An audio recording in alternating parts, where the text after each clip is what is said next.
गायत्री माता की 10 भुजाएं और उनका रहस्य।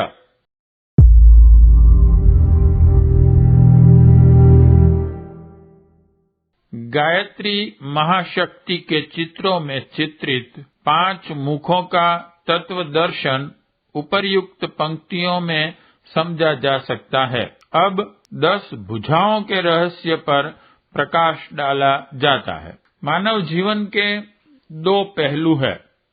1 आत्मिक, 2 भौतिक। यह दोनों पक्ष ही गायत्री के 2 पार्श्व हैं। दोनों में 5-5 भुजाएं हैं, अर्थात 5-5 शक्तियां, सामर्थ्य और विभूतियां। आध्यात्मिक दक्षिण पार्श्व की 5 भुजाएं। 1 आत्मज्ञान, 2 आत्मदर्शन, 3 आत्म अनुभव, 4 आत्म लाभ और 5 आत्म कल्याण। भौतिक वाम पार्श्व की 5 भुजाएं।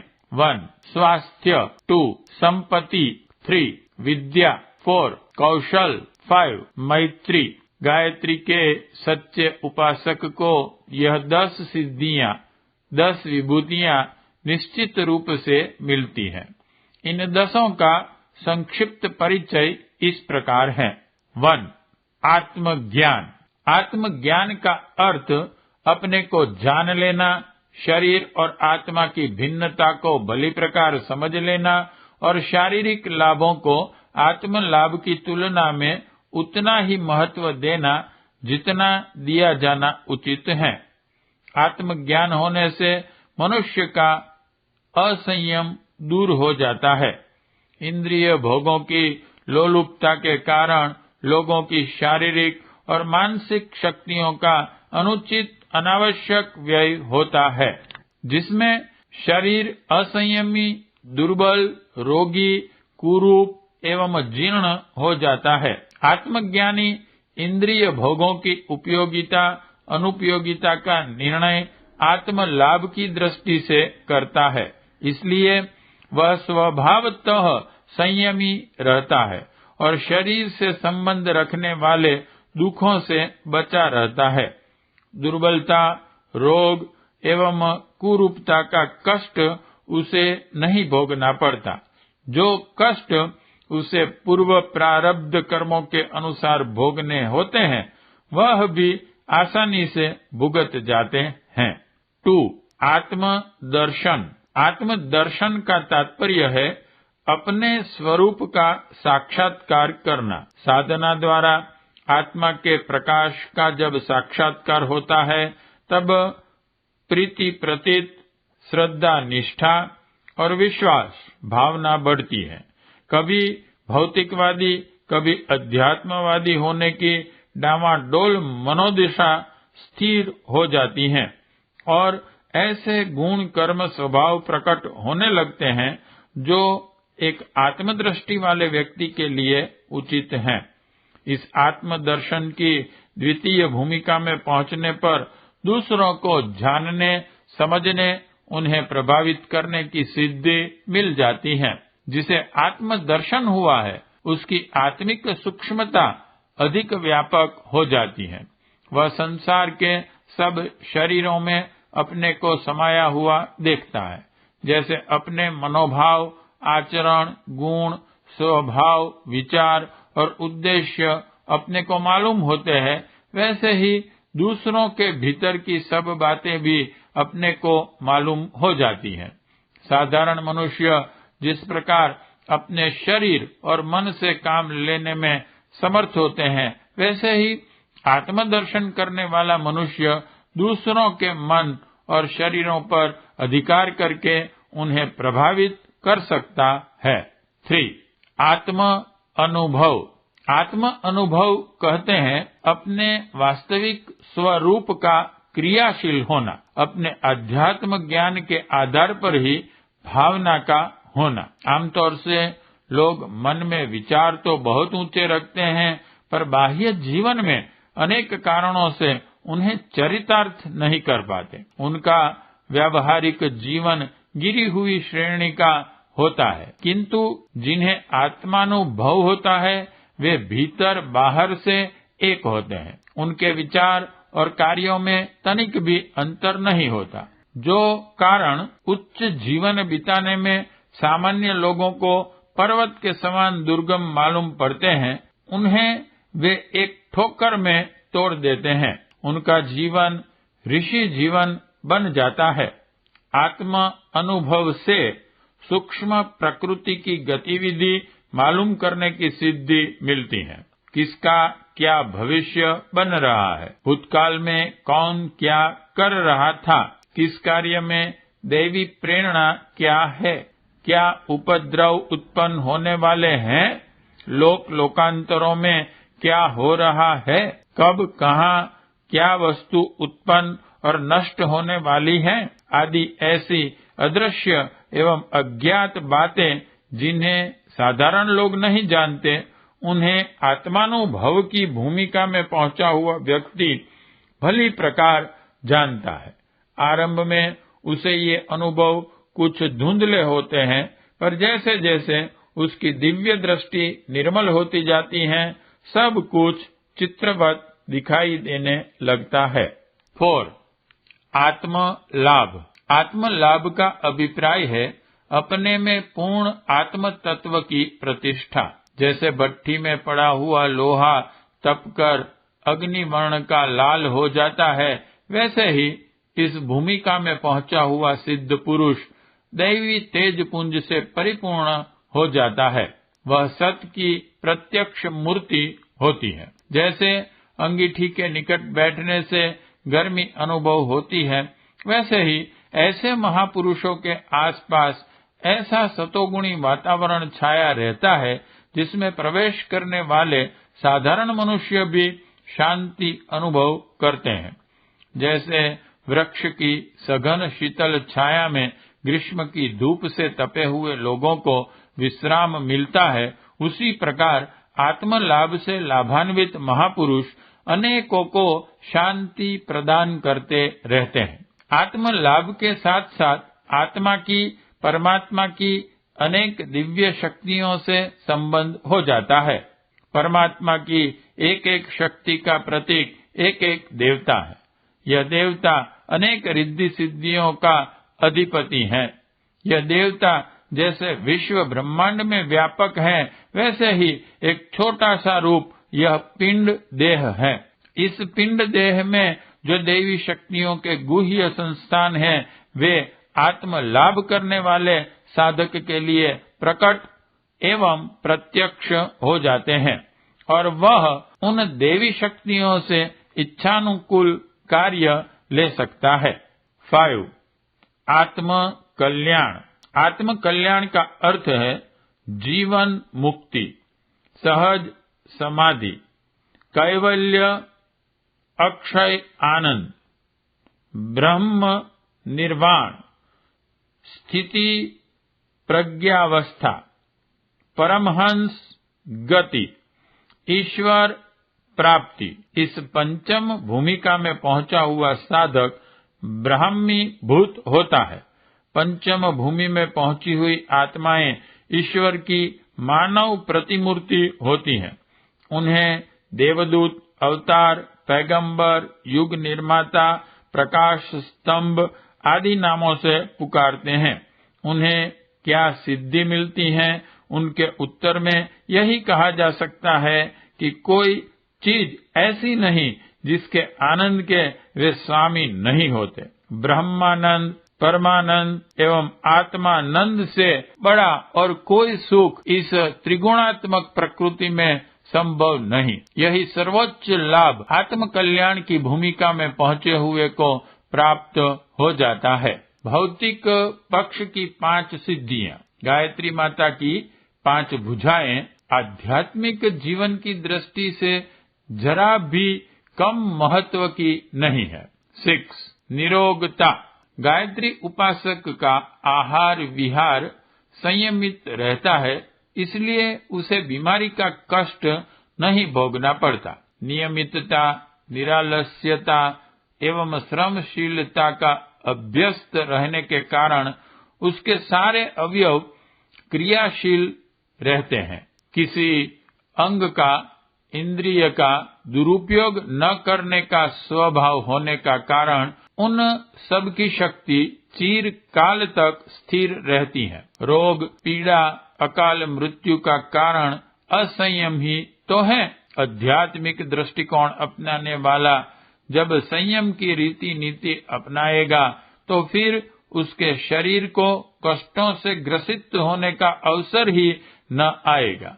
प्रारब्धवश आए तो भी वह अधिक समय ठहरेगा नहीं। गायत्री उपासना का अपना विशेष सत्परिणाम भी है। रोगग्रस्त, शरीर पीड़ा से व्यथित, असाध्य और कष्ट साध्य व्यथाओं से ग्रसित व्यक्ति गायत्री उपासना का अवलंबन ग्रहण करने पर अपने कष्टों से छुटकारा पाते प्रत्यक्ष देखा जाता है।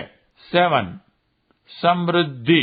गायत्री उपासना में जिन सद्गुणों का विकास होता है उनमें परिश्रमशीलता, तत्परता, सतर्कता, मधुरता, सादगी एवं मितव्ययता प्रमुख है। यह सद्गुण जहाँ भी होंगे वहाँ सदा समृद्धि बनी रहेगी। दरिद्रता का निवास वहाँ हो ही नहीं सकता। जो परिश्रम और सावधानी के साथ उद्योगरत रहेगा, दूसरों से मनुष्यता एवं मधुरता भरा व्यवहार करेगा, उसको अर्थ उपार्जन के अनेक अवसर स्वतः ही प्राप्त होते रहेंगे। कमाए हुए पैसे को ठीक तरह खर्च करने की बुद्धि आमतौर से लोगों को नहीं होती, अस्तु अपव्यय के कारण उन्हें दरिद्रता घेरे रहती है। सादगी और शालीनता की नीति अपनाकर खर्च करने वाला व्यक्ति न दरिद्र रहेगा, न अभावग्रस्त, न ऋणी। जो दुर्गुण मनुष्य के व्यक्तित्व को अस्त व्यस्त करते हैं वे ही वस्तुतः दरिद्रता के कारण होते हैं। गायत्री की शिक्षा एवं प्रेरणा साधक को व्यवस्थित बनाने की है। सच्चा साधक उसे हृदयगम भी करता है, फलस्वरूप उसे दरिद्रता का मुख नहीं देखना पड़ता।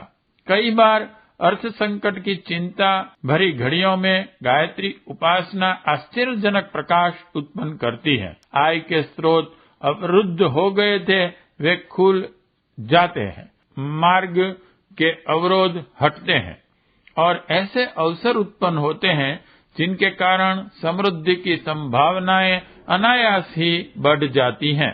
इस प्रकार के अवसर कितनों को ही आए दिन मिलते रहते हैं और वे अनुभव करते हैं कि गायत्री माता का अनुग्रह मनुष्य की दरिद्रता एवं विपन्नता को भी दूर करता है। 8. विद्या। गायत्री बुद्धि की देवी है। उसके साधक की अभिरुचि स्वभावतः ज्ञान अभिवर्धन में होती है। स्वाध्याय और सत्संग द्वारा प्राप्त व आध्यात्मिक ज्ञान बढ़ता है। वहाँ सांसारिक स्थिति को समझने के लिए अपनी शिक्षा भी जारी रखता है। अध्ययन तो उसका प्रधान व्यसन होता है। जिसे पढ़ने में रुचि है वह अपने ज्ञान कोश को धीरे धीरे संचित करता रहे तो क्रमशः विद्यावान बनता चला जाता है। विद्या ही संसार का सबसे बड़ा धन है। यह बात उसके मन में बैठ जाती है।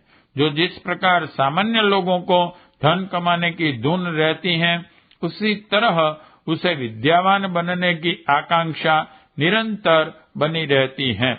फलस्वरूप अध्ययन के मार्ग में जो व्यवधान थे वे दूर होते रहते हैं। ये परिस्थिति तो उत्पन्न होती रहती है जिसके आधार पर वह ज्ञानवान और विद्वान बन सके।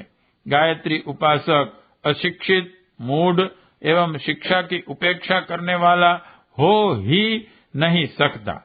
कई बार इस उपासना के फलस्वरूप दुर्बल मस्तिष्क वालों की प्रतिभा भी अप्रत्याशित रूप में प्रखर होती देखी गई। मंदबुद्धि, भुलक्कड़, मूर्ख, अदूरदर्शी, सनकी, जिद्दी, अर्ध विक्षिप्त ऐसे कई लोगों को बुद्धिमान, दूरदर्शी, तीव्र बुद्धि, विवेकवान बनते देखा गया है। गायत्री उपासना करने वाले छात्रों को परीक्षा में अच्छी सफलता प्राप्त करते देखा गया है। 9. कौशल, बात पर ठीक तरह से सोचना, स्थिति को सही रूप से समझना और कार्य को ठीक तरह करना, यह कौशल कहा जाता है। कौन गुत्थी किस स्थिति में किस प्रकार सुलझ सकती है, इसका सही तरीके से निर्णय कर सकने की क्षमता का नाम ही चातुर्य है। चतुर और क्रियाकुशल व्यक्तियों के सामने सफलताएं हाथ बांधे खड़ी रहती हैं। विभिन्न दिशा में विस्तृत जानकारी, सुलझे हुए विचार और सही अवसर पर सही कदम उठाने की सूझबूझ कुशलता के चिन्ह है। ऐसे कुशल व्यक्ति हर क्षेत्र में आगे रहते हैं और सफलताओं पर सफलता प्राप्त करते हुए आगे बढ़ते चलते हैं। उल्टी तरह सोचने वाले, दीर्घसूत्री और भोंदू बुद्धि कहलाने वाले व्यक्ति गायत्री उपासना का अवलंबन लेकर कलाकार, नेता, शिल्पी, विजयी, सरस्वती वरद पुत्र, प्रतिभाशाली एवं यशस्वी होते देखे गए हैं। मस्तिष्क पर दुर्भावों का अनावश्यक दबाव न रहने से व्यक्तित्व में ऐसी प्रखरता आना स्वाभाविक है। 10. मैत्री, सद्बुद्धि की देवी गायत्री अपने सच्चे उपासक को प्रधानतया सद्गुणों का वरदान प्रदान करती है। उससे नम्रता, सौहार्द्र, सौजन्य, सेवा भावना, प्रसन्नता, उदारता, दयालुता, निरहंकारता, सज्जनता जैसी विशेषताएं उत्पन्न होती ही हैं। ऐसे व्यक्तित्व की खिले हुए सुगंधित कमल पुष्प से तुलना की जा सकती है, जिसके चारों ओर भंवरे, मधुमक्खियां व तितलियां मंडराती रहती हैं। जिसकी दृष्टि उस पर पड़ती है वही प्रसन्न होता है। जिसको भी उसकी सुगंध मिलती है वह आकर्षित होता है। सज्जनता संपन्न व्यक्ति को सच्चे मित्रों की कभी कमी नहीं रहती। उसके प्रशंसक, सहायक, सहयोगी एवं मित्र दिन दिन बढ़ते ही रहते हैं। जिसकी प्रतिष्ठा जितनी होगी, जिसके जितने सहयोगी एवं मित्र होंगे, उसकी प्रगति की संभावनाएं भी उतनी ही बढ़ी चढ़ी होंगी। ऐसे व्यक्ति जिधर भी चलते हैं उधर ही उनके लिए पलक पावड़े बिछाए जाते हैं और आरती उतारी जाती है।